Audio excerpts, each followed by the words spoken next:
On va maintenant accueillir l'association Sérum et son président pour nous parler de l'éducation thérapeutique dans la gestion des maladies chroniques. Hier soir, à la session médecin, on a eu un premier aperçu avec une belle discussion avec le professeur Romain Mathieu. Vous nous aviez annoncé hier soir que nous aurions la suite de cette présentation et de ce débat. Donc on vous laisse la parole. Merci beaucoup.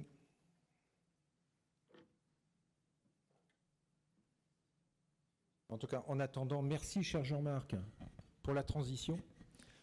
Le temps que la présentation arrive, voilà, je suis venu aujourd'hui. Alors je ne suis pas président, notre président est là-bas au fond. Moi je suis membre de Sérum depuis 8 ans maintenant. Je suis venu aujourd'hui avec Laurent Auger. Bonjour. Qui va vous expliquer. Il a essuyé les plâtres d'un programme d'ETP qu'on a monté avec le CHU d'Angers. Je continue l'intro puisqu'on n'a pas la présentation. Oui, après 6 ou 7 ans de vie avec la maladie, on revient sur les cancers de la prostate. J'ai sauté le pas de faire la formation, de me former à l'ETP, et j'ai eu l'immense plaisir de co-construire un programme d'éducation thérapeutique pour les patients atteints de cancer de la prostate et subissant une prostatectomie. Et avec ce CHU. Donc je vais commencer peut-être par vous présenter le pourquoi de ce programme, les grandes lignes de ce programme et les enjeux qui pour nous rendent indispensable l'accompagnement, l'information des patients. Et puis ensuite je passerai la parole à Laurent qui viendra donner son ressenti de patients ayant suivi ces programmes d'ETP. Pourquoi ce projet? Bon, là, je ne vais pas vous donner des chiffres. Néanmoins, je ne passe pas la slide parce que depuis ce matin, j'ai entendu pas mal de statistiques. Et je reprends celles de l'INCa qui ont été mises en ligne il n'y a pas si longtemps que ça. Donc, effectivement, on est toujours sur à peu près 60 000 cas. On est passé de 8 100 à 9 200 décès entre 2018 et 2021. Et l'âge médian, ce qui me paraît très important, selon l'INCa, est revenu de 69 ans à 64 ans. Ce qui pose toutes les questions liées au maintien en emploi, au retour au travail, parce que l'âge médian, ça veut dire qu'il y a de plus en plus de personnes diagnostiquées jeunes, entre guillemets. Pourquoi ce projet? Deuxième raison, il y a très peu d'études qui objectivent finalement l'intérêt de l'ETP, les résultats, qui mesurent l'impact. Il y a eu une étude édito qui mettait en évidence l'impact de l'ETP en oncologie. Donc le CHU d'Angers se l'a approprié. Finalement, c'est un deuxième argument, parce que pour l'instant, et Jean-Marc en parlait tout à l'heure, l'ETP, on la connaît surtout sur les grandes maladies chroniques, le diabète, l'asthme, l'insuffisance rénale, etc. La greffe, bien sûr, mais en oncologie et sur les cancers de la prostate, on n'en voit pas beaucoup. Autre raison, c'est qu'on vit, c'est pas 1 ou 0, quoi. Il y a des gens qui guérissent totalement de leur cancer de la prostate après prostatectomie, la plupart. Et puis il y en a qui sont peut-être diagnostiqués un peu tard et qui vont devenir des patients chroniques. Et on vit de plus en plus longtemps grâce au progrès thérapeutique. Et je remercie nos amis qui sont derrière, on a besoin de vous, avec cette maladie, mais en revanche, il faut de l'accompagnement pour vivre avec, traiter les effets indésirables. Et enfin, parce que, et ça c'est pas un scoop, quoi, le mot cancer, ça continue à faire peur, et puis qu'on ait un cancer tout à fait traitable, qu'on oubliera, ou qu'on ait un cancer qui va devenir chronique, et ben on l'appelle toujours cancer, et c'est les mêmes craintes qui sont derrière.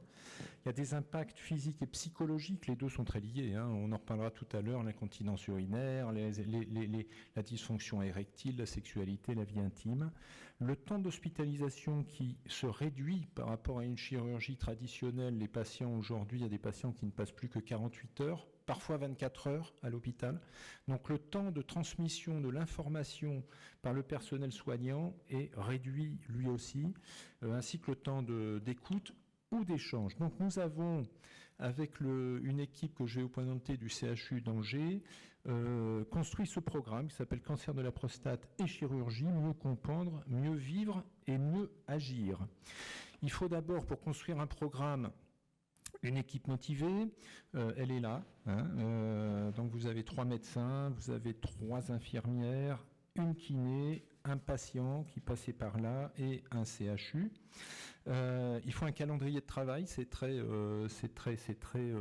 les programmes de TP, enfin la plupart d'entre vous le savent, hein, c'est très protocolé, voilà, c'est suivi, il faut le soumettre à l'ARS, surtout si on veut un peu de financement, parce qu'il faut quand même que les soignants soient payés. Et Dieu sait s'ils passent du temps non rémunéré sur ces programmes, il faut vraiment y croire, avec des objectifs, tenir compte des besoins patients, avoir un référentiel de compétences, construire des conducteurs de session. Et dans ce programme, vous verrez, il y a 6 ateliers, donc à chaque phase, c'est un conducteur. Et il faut du temps. On a démarré la construction du programme en novembre 2022 et le premier atelier auquel Laurent participait s'est tenu en mars 2024. L'équipe, je vous en ai parlé. Donc le programme, on fait d'abord un bilan éducatif partagé. Ça, c'est un entretien en bilatéral entre une infirmière de TP et le patient, et qui est destiné à comprendre le niveau de connaissance du patient sur sa maladie, l'expression par le patient de sa représentation de la maladie, de ses craintes, de la manière dont il a vécu l'annonce, puis ses représentations de la chirurgie. Voilà. C'est important de savoir faire une espèce de bilan du niveau de connaissance du patient sur sa pathologie. Et ensuite, 5 ateliers collectifs, 2 individuels post-op et un atelier collectif post-op, voilà, qui est un peu l'atelier de sortie, le bilan à 2 mois et demi après chirurgie. 6 patients maximum par atelier, donc prostatectomie, ça je vous l'ai dit, et motivé, c'est une base de volontariat. Les programmes DTP sont généralement proposés, suggérés, on espère fortement, par l'urologue, par le chirurgien et par l'équipe qui est autour de lui, notamment les infirmières de coopération, de TP, d'annonce. Donc, juste en détail, ces ateliers, il y en a un sur comprendre la maladie. À chaque fois, je vous ai mis un qui l'anime. Là, c'est un médecin et une infirmière. Me préparer à la chirurgie, la kiné. Là, c'est kiné-infirmière. Le parcours de soins. 2 infirmières qui vont expliquer aux patients son parcours. Les représentations et le vécu de la maladie en préopératoire, ça c'est une session très importante et c'est là qu'un patient expert, un père en fait, intervient pour échanger sur comment vous voyez votre maladie. Donc on utilise des outils, de la photo-expression, on essaye vraiment de faire parler, faire exprimer les peurs, les craintes. Généralement, ça vient, quoi. Et ceux qui pensent parler le moins au départ sont ceux qui parlent le plus à la fin. C'est pas pour ça que je me retourne vers toi, mais je pensais à d'autres patients vraiment qui venaient à reculons, et voilà. Et ensuite, en post-opératoire, préparer son retour à domicile, c'est très important parce que les patients se posent des questions sur leur niveau d'autonomie au domicile. Est-ce que je vais pouvoir marcher, cuisiner tout seul, faire mes courses, monter l'escalier, etc. La vie intime. Ça, c'est du face-face avec une infirmière, réhabilitation érectile, l'utilisation des produits, s'il y a des injections, voilà, l'entretien des corps caverneux. Et puis le dernier atelier, là où votre serviteur revient pour échanger, donc après la chirurgie avec les mêmes groupes de patients, sur le vécu après la chirurgie. Tout ça sans tabou, je passe vite sur les... Il y a des fiches, bien sûr, qui sont remises aux patients. Celui de droite, le plus coloré, est important, c'est-à-dire qu'on veut que le patient rentre chez lui avec des ressources. Quoi qu'il lui arrive, qu'il ait des numéros de téléphone, des interlocuteurs, que ce soit les associations de patients, des médecins, des kinés, son infirmière, etc., des amis, le pharmacien, enfin c'est lui qui remplit ça et qu'il ne soit jamais seul face à une préoccupation. Donc je vais m'appuyer, excusez-moi pour la photo des patients, je n'ai pas trouvé mieux, sur le bilan éducatif partagé. Donc ce moment, cet entretien de départ où on fait ce bilan de compréhension et d'appréhension par le patient de sa maladie. Donc on a démarré en mars, donc j'ai un petit panel, une trentaine de patients pour l'instant, âge moyen 65 et 29% encore en activité. Et à partir de ça, je vous ai juste sorti quelques indicateurs, parce que le bilan éducatif, il y a une cinquantaine, une soixantaine de questions. C'est assez long, mais pour se dire, oui, finalement, il y a peut-être besoin d'en parler. Quelle a été votre première réaction à l'annonce du cancer ? 35% la peur, pas surpris 25%, et derrière le pas surpris, il y a mon épouse a eu un cancer, je l'ai accompagnée. Mon père a eu un cancer, je l'ai accompagné. C'est plutôt ça, c'est pas ouais, c'est normal, ça arrive à tout le monde. Non, c'est plutôt le côté je ne suis pas surpris parce que j'ai déjà été confronté à la maladie. Confiant, 20%, et l'injustice, 20%. C'est assez répété. Ensuite, question un peu différente, quelles sont vos questions sur la maladie au moment de l'annonce ? 35%, pourquoi ce cancer ? C'est toujours pareil, hein, la cause du cancer, l'étiologie, pourquoi moi, etc. C'est un peu ça. La crainte de la récidive, 35%, est-ce que je serai complètement guéri ou pas ? Est-ce que ça va revenir ? Les effets secondaires, là, notez bien qu'ils ne sont qu'à 18% au moment de l'annonce. Vous verrez après. Et pas de questions, 12%. Les craintes exprimées sur la maladie, là, on n'est plus à l'annonce. On est au moment du bilan éducatif partagé. Donc, on est au moins à un mois. Je me tourne vers toi. Un mois après l'annonce, à peu près. Un mois après l'annonce, le patient, il a eu le temps de réfléchir un peu. Et là, très majoritairement, vous voyez que c'est l'incontinence urinaire et la perte des érections qui deviennent les préoccupations premières du patient. La sonde urinaire, c'est quand même un sujet parce qu'on leur dit wow, est-ce que ça fait mal, ça machin, combien de temps ? Et puis après, entre le ça va, vous voyez, et la récidive, qui était à je ne sais plus combien, 35% au départ, devient très minoritaire, ainsi que la douleur ou l'anesthésie.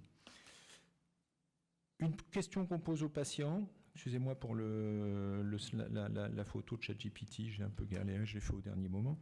Est-ce que vous savez où est votre prostate ? On est à un mois après le diagnostic. 26%, non. Bien. Savez-vous à quoi sert la prostate ? 45%, non. On va leur enlever la prostate. Hein. Bien. Même question sur le périnée. Il y a très peu d'hommes dans les ateliers de Pilates. Et c'est après qu'ils entendent parler du Pilates. Est-ce que vous savez situer le périnée ? 72%, non. Et est-ce que vous savez à quoi ça sert ? C'est pareil. Voilà. Pourtant, la très très large majorité des hommes qui répondent sont mariés depuis longtemps. Enfin, moi je dis ça. Enfin, selon vous, comment bien récupérer après la chirurgie ? Très majoritairement, c'est je ne sais pas. Voilà. Certains disent je vais me reposer. Quelques-uns se disent peut-être la kiné, l'activité physique, mais globalement c'est je ne sais pas. Et dernier, j'arrête de vous arroser avec tout ça. Est-ce que vous savez à partir de quelle valeur de PSA ? Vous savez, le PSA, je ne vous reviens pas, vous savez ce que c'est. S'inquiéter après la chirurgie, dans le suivi, 85% ne savent pas. Bien. Donc on s'est dit que c'était peut-être pas totalement inutile de monter un programme pour désamorcer toutes ces questions avec les patients, pour répondre à leurs angoisses, à leurs questions, à leurs interrogations, aux interrogations des proches aussi, parce qu'on aborde aussi les questions de comment vous en parlez avec les proches, avec qui. Il n'y a pas de raison que les proches prennent toute la charge mentale. Moi, je vais m'arrêter là et je vais passer la parole à Laurent pour qu'il vous livre son ressenti sur ce programme. Et puis après, on vous passera la parole si vous avez des questions. Merci, le patient expert.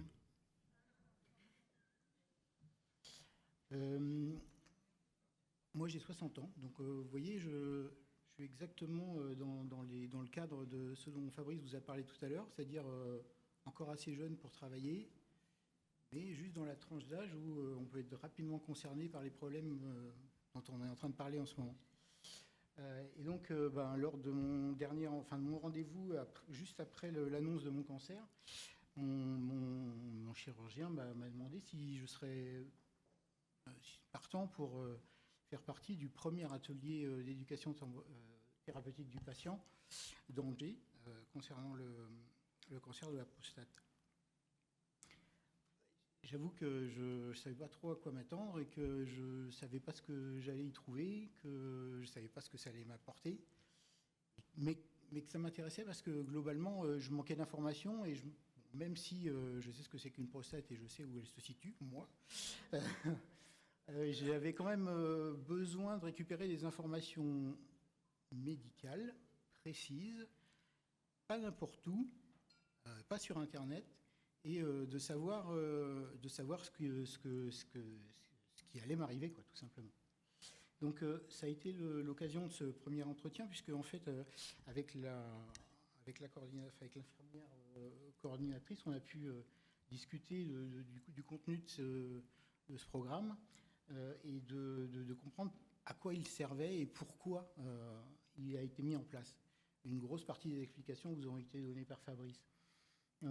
Super important parce qu'en fait, globalement, moi, personnellement, j'ai connu des situations de cancer avec ma compagne qui était laissée toute seule entre chaque rendez-vous à l'hôpital, qui n'avait aucune information, qui ne savait pas ce qu'elle devait faire, ce qu'elle devait faire ou ne pas faire, et qui surtout ne savait pas ce qu'il y a après. Après, en termes de soins, mais en termes de vie aussi, et en termes de tous les jours. Voilà. Donc, pendant l'atelier personnel, tout à l'heure, je vous en ai parlé, les ateliers collectifs, on a eu ces informations médicales. Quelle est votre maladie? Comment allez-vous être opéré? Comment on va faire exactement cette opération? Est-ce qu'on va le faire à la main? Est-ce qu'on va le faire avec un robot? Toutes ces informations-là, on les a eues. On a pu échanger avec le praticien qui allait nous opérer et savoir exactement ce qui allait être fait sur notre corps. C'est le moins qu'on puisse faire quand même, quand on y pense. Non? Et alors, gros intérêt de ce type d'atelier ensemble, c'est qu'on a, et on nous l'a dit dès le début, toutes les interventions seront mises sous le sceau de la confidentialité. Rien ne sortira de l'atelier. On peut parler sans tabou, on ne va pas être jugé sur les questions qu'on va poser. C'est extrêmement important. Et ce genre de comportement pendant l'entretien est très réconfortant. L'intervention de Fabrice, qui nous a rassurés sur la manière dont il a survécu de son opération et de sa convalescence, ça a été quelque chose, une aide psychologique absolument indispensable. Les ateliers post-opératoires dont je viens de parler, pré-opératoires dont je viens de parler, les ateliers post-opératoires ont une occasion sur les retours individuels parce que chacun a vécu la chose de manière très différente. Pas forcément très différente, mais différente. On a tous nos particularités, on a tous notre maladie. En fait, même si les patients sont un peu choisis pour faire partie du même cercle, on va dire, de type d'opération et de type d'intervention, ça nous a permis de discuter, d'échanger sur tout l'aspect de la vie qu'on supportait après cette opération, la manière dont on récupérait, la rapidité ou certains petits accidents. Voilà. Et donc, il est clair que toute l'information récupérée à l'occasion de ces ateliers nous ont permis d'évoluer et de mieux récupérer en se fixant sur les objectifs principaux sans être pollué par toute l'information qu'on a reçue avant, puisqu'on savait ce qui allait arriver et qu'on n'était plus perturbé par un petit écoulement de sang, par un petit problème, comment mettre une poche, tout simplement ça c'est très très important. Alors, je veux expliquer aussi que c'est un bénéfice évident pour les soignants, puisqu'en fait, comme vous pouvez le penser, en fait, les gens qui nous reçoivent la semaine de notre opération sont les mêmes que ceux qui répondent à des questions la semaine d'après, pour les gens qui appellent dans le service en disant qu'est-ce qui se passe, j'ai un petit problème d'écoulement de sang, j'ai un petit problème. Non, à partir du moment où vous êtes déjà au courant, vous appelez pas, et vos soignants, ils sont un petit peu plus libres pour se consacrer aux gens qui sont devant eux à l'instant T dans leur service. Fabrice a dit tout à l'heure, en fait, les médecins n'ont pas le temps, c'est clair, ils ne peuvent pas prendre le temps. Moi, j'ai vu les patients se succéder dans les services d'urologie pour des consultations, c'est tous les quarts d'heure et ça n'arrête pas. Il n'est pas possible aux médecins d'aborder tous les points avec un patient, c'est pas possible, c'est tellement compliqué que ça ne peut pas venir en un quart d'heure, c'est pas possible. Et ces OTP sont l'occasion de prendre plus de temps et de comprendre qu'il faut, pour bien soigner le corps, il faut que l'esprit soit préparé. aussi simplement que ça.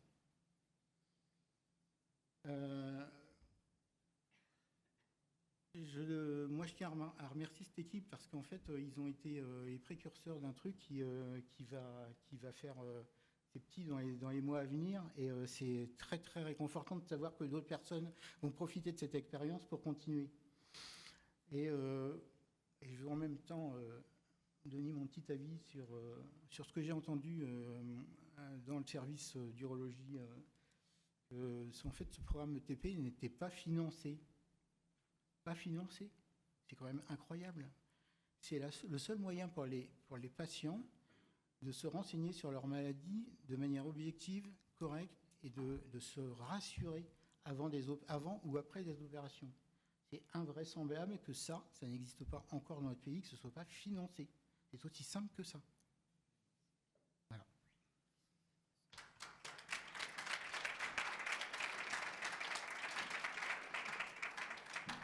Je ne sais pas si vous avez des questions, je ne sais pas du tout si on a dépassé. On a du temps pour la discussion, aucun souci. Oui, madame ? Attendez, je vous amène le micro, je cours, ne bougez pas. On nous a dit qu'il fallait se bouger, je me bouge. Juste il y a le temps, en regardant votre présentation, je me suis dit, bon, est-ce qu'il y a la place pour les proches accompagnants, les conjointes, dans le programme que vous avez conçu quel est le rôle des conjoints parce que nous aussi, on a besoin d'être rassurés. C'est une excellente question. Plusieurs conjoints nous ont demandé s'ils pouvaient participer aux ateliers. Malheureusement, ce n'est pas autorisé. Donc on réfléchit.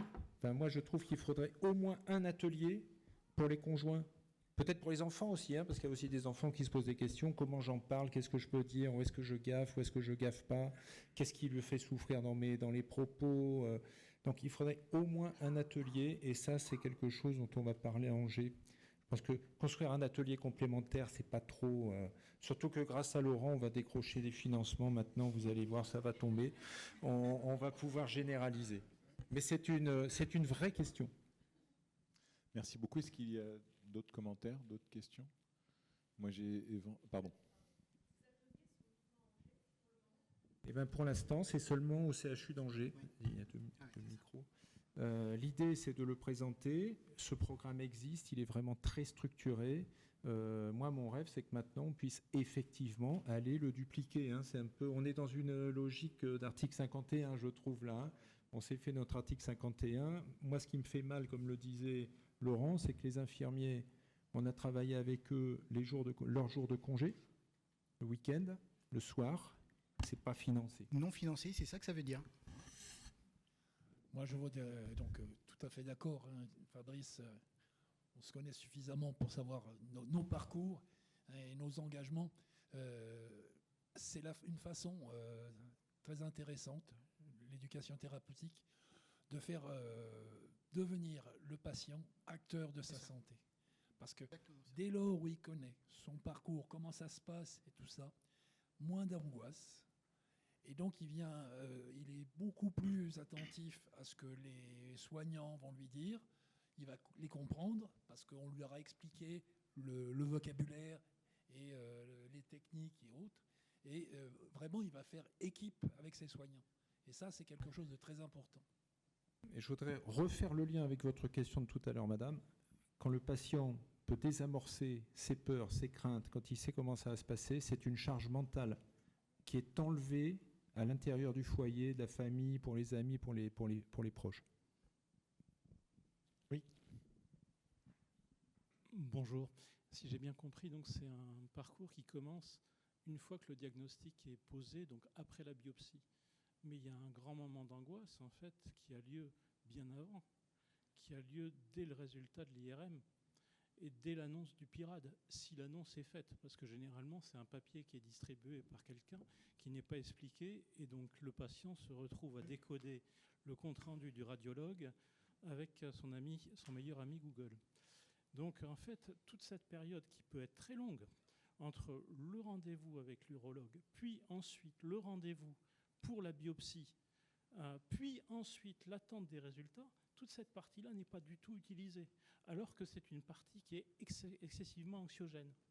Et donc, quelque part, toutes les possibilités de résultats en fonction du PIRAD et des stratégies thérapeutiques, toute cette partie-là, c'est une partie de temps. Pour ma part, il s'est passé plus de 3 mois entre le résultat de l'IRM, où j'avais aucun doute avec un PIRAD 5 que j'avais gagné, et l'intervention. Je vais laisser Laurent s'exprimer, je vais vous apporter une solution. Alors, je me suis livré un petit historique ce matin dans le train des délais dont vous parliez là. En fait, l'IRM prostatique pour moi c'était le 29 août. Le diagnostic annoncé de la biopsie le 1er décembre. Le diagnostic le 20 décembre. Et en fait, à ce moment-là, la proposition de participer à l'ETP et la prostatectomie radicale a été faite le 11 avril. Donc en effet, il y a quasiment 5-6 mois. Et en effet, pendant toute cette période-là, le patient est tout seul. Et en effet, c'est peut-être un axe d'évolution. Juste un point, la solution, c'est que l'urologue ou l'infirmière d'annonce donne des coordonnées d'une association de patients, pas d'une, de plusieurs. Et il y a les amis de l'ANAMACAP, nous on s'en fiche, c'est Sérum, c'est l'ANAMACAP, c'est la PCLP à Poitiers, c'est Cancer-Ozon à Angers, peu importe, mais savoir qu'à partir, la période la plus difficile, ça fait 8 ans que j'ai ce parcours, la période les plus difficiles, c'est effectivement entre l'examen, le diagnostic, le début des soins. Ça, c'est vraiment le désert. Et j'en profite chez Sérum, et j'espère que ça va faire tache d'huile. Nous espérons que tous les urologues de France vont bientôt recevoir des blocs de post-it qui vont avoir sur leur bureau avec les coordonnées des associations de patients. Peut-être juste un tout petit commentaire, bravo. Un tout petit commentaire, et je pense qu'on vous rejoint tout à fait là-dessus. Et notre objectif à l'Association française d'urologie, il est très clairement de faire en sorte que l'ensemble des urologues aient connaissance de l'ensemble de ces associations, des associations qui nous accompagnent aujourd'hui au quotidien, puisqu'effectivement, on voit très bien que dans nos pratiques quotidiennes, pour les gens qui sont très impliqués dans l'Association française d'urologie, on a accès facilement, on se connaît tous. Maintenant, ce n'est pas forcément le cas pour les urologues. Donc ces journées en font partie, les replays en feront partie. Vous savez à quel point on a à cœur de travailler ensemble sur les fiches d'information patients, et on aimerait vraiment en fait avoir les flashcodes avec les liens, et on travaille dessus pour avoir les flashcodes directement. Donc là, on a énormément de choses à faire. On est ravis de pouvoir le faire ensemble. On sera ravis de vous accompagner avec l'étiquette de l'Association française d'urologie qui globalement concerne l'ensemble des urologues, et ce qui va nous permettre d'avancer tous ensemble avec une diffusion de ces informations. Et puis peut-être un tout petit commentaire qui est valable pour énormément de pathologies, c'est bien tout le moment où un patient ou une patiente va avoir un compte-rendu d'imagerie et n'aura pas la consultation. Vous l'avez fortement bien dit, Google, l'accessibilité, bien évidemment, on a accès à beaucoup d'informations, on ne peut pas faire les choses. Et je pense que c'est à nous, professionnels de santé, de travailler main dans la main avec nos collègues d'imagerie pour essayer de trouver une solution pour éviter d'avoir ce moment qui doit être très angoissant, puisqu'en fait, vous n'avez pas les réponses. Très probablement que le praticien qui a fait l'imagerie n'aura pas les réponses, ou vous ne l'avez pas vu. Et ça, c'est valable pour toutes les pathologies, le rein, la vessie, la prostate et bien d'autres. Donc là-dessus, je pense qu'on a également une grosse piste de réflexion. Pour ce qui est du financement, est-ce que vous pensez qu'il y a une possibilité, puisque de temps en temps, c'est un tout petit peu complexe de faire avancer les choses au sein de nos établissements, est-ce que vous pensez qu'il y a une possibilité de partenariat avec certains industriels qui, à mon sens, seraient ravis de pouvoir optimiser le parcours patient ? Moi, par nature, là, c'est plus qu'une main tendue, c'est une casquette tendue. Merci. À vos boutons. C'est une question essentielle. Enfin, moi, par nature, le public privé, ça me plaît. Les collectifs, ça me plaît. J'ai un métier qui fait que je mets en permanence autour de la table des médecins, des patients, des soignants, voilà, de la pluridisciplinarité. Je pense qu'avec le soutien, dans certaines conditions d'encadrement, ça ne va pas être la fête comme ça, hein, mais co-construire des programmes Parce que c'est pas seulement un financement, quoi. Moi, j'aime pas trop cette notion, faites-moi un chèque et puis on va construire un programme. C'est pas ça l'idée. L'information pertinente, les essais cliniques, les études, la plupart du temps, c'est fait chez les industriels, par les industriels. Ils ont l'information dont nous avons besoin, déjà parce que ça nous donne de l'espoir, ça nous donne de l'info pour construire des programmes. Construisons ensemble, co-construisons des programmes, faisons-les valider, il faut regarder si l'ARS valide, a priori, a posteriori, peu importe, on est dans un cadre, mais je pense que si on ne co-construit pas entre soignants, patients et industriels, l'ETP, ça va rester un parent pauvre. Et l'expérience d'Angers va se perpétuer. Parce que elle va se perpétuer, bien sûr, mais non d'un chien. Enfin, il y a quand même 59 000 patients à accompagner. Enfin, c'est ça le truc. Et effectivement, merci de nous proposer. Je pense que nous ne sommes pas les seuls chez Sérum à être à votre disposition pour échanger, chercher des idées, co-construire des programmes et diffuser. Fabrice, c'est Laurent, j'en profite, j'interviens parce que j'ai le micro. Nous, Manon, pour le laboratoire Ipsen, on a déjà interagi ensemble dans le cadre des vidéos qu'on a fait avec Sérum. Je vous remercie encore pour votre participation et c'est aussi un autre moyen d'informer les patients à travers des vidéos quand il y a pas on n'a pas la chance d'avoir un ETP. Merci beaucoup pour votre présentation. Et évidemment, en tant que laboratoire, nous, on aime beaucoup collaborer. On appelle ça des partenariats parce qu'effectivement, c'est jamais dans un sens. En général, ça va dans les deux sens. Et si on peut diffuser les bonnes pratiques, c'est tant mieux. Et à propos de la présentation, moi, j'ai une petite question. J'ai revu mes notes et j'ai vu qu'il n'y avait pas d'intervention d'un sexologue sur la partie intimité. Est-ce que c'est envisagé? Est-ce que le sexologue est consulté par ailleurs? Voilà. C'est un autre souci. Il n'y a pas toujours des sexologues dans les hôpitaux. L'accès aux sexologues n'est pas toujours remboursé. On a beaucoup de patients qui nous appellent et qu'on accompagne et qui nous disent moi j'en ai besoin parce que ma vie intime c'est devenu quand même très très compliqué, je ne sais pas comment m'éduquer, je ne sais pas comment utiliser ces trucs, j'ai une prescription pour des seringues, je ne sais pas. D'accord, enfin, ceux qui n'ont pas eu le TP, ils ne savent pas toujours comment faire. Je vois mon ami de l'ANAMACAP qui me dit...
Donc, pour répondre, sur le programme de TP, il n'y a pas de sexologue, il n'y a pas de psycho-oncologue qui intervient. On ne peut pas non plus, encore une fois, il n'est pas financé, d'accord ? Donc, il faut des gens qui soient bénévoles, qui bossent à l'hôpital.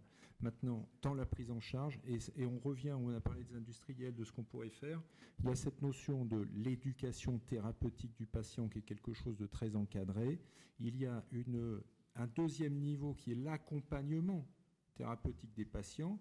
Par exemple, ce dont tu parles. Voilà, c'est de l'accompagnement, c'est pas de l'éducation thérapeutique, mais ça permet quand même de colmater les trous dans la raquette pour l'instant où il n'y a pas de programme partout dans tous les hôpitaux. Ouais, tout dernier commentaire parce qu'on cherche à respecter les timings, même si les discussions sont passionnantes. J'arrive avec le micro.